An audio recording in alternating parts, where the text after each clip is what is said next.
Ancaman konflik di Laut Cina Selatan atau LCS terhadap kedaulatan Indonesia adalah ancaman nyata.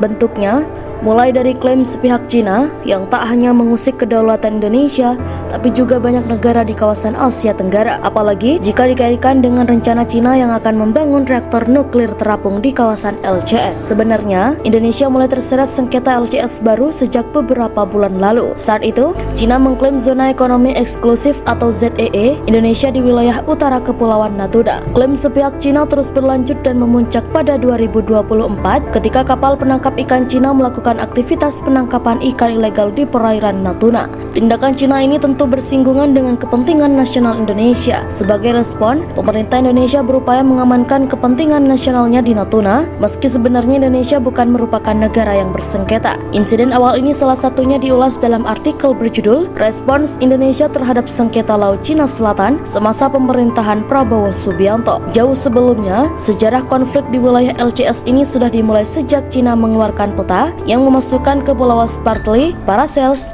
dan Pratas sebagai wilayahnya pada 1974 dan 1992. Pada tahun yang sama, Cina bahkan mempertahankan keberadaan militer di kepulauan tersebut. Jadi, konflik di wilayah LCS ini sejak awal sudah melibatkan 6 negara, karena semuanya mengklaim hak kedaulatannya di wilayah LCS. Keenam negara itu adalah Cina, Taiwan, Vietnam, Filipina, Malaysia, dan Brunei. Belakangan, potensi konflik LCS ini melibatkan Indonesia kian tampak. Meski tidak mengklaim wilayah LCS, namun Indonesia akhirnya terkena dampak klaim Cina. Selain dalam bentuk tumpang tindihnya wilayah kedaulatan negara, juga berpotensi menimbulkan permasalahan lain seperti masuknya kapal asing secara ilegal dan kestabilan kawasan ASEAN. Apalagi pada dekade terakhir, konflik di LCS semakin memanas. Cina menjadi negara pengklaim terbesar wilayah Laut Cina Selatan. Perlu diingat, LCS membentang seluas 1,4 juta mil persegi di Samudra Pasifik, melintasi berbagai negara seperti Filipina, Indonesia hingga Vietnam.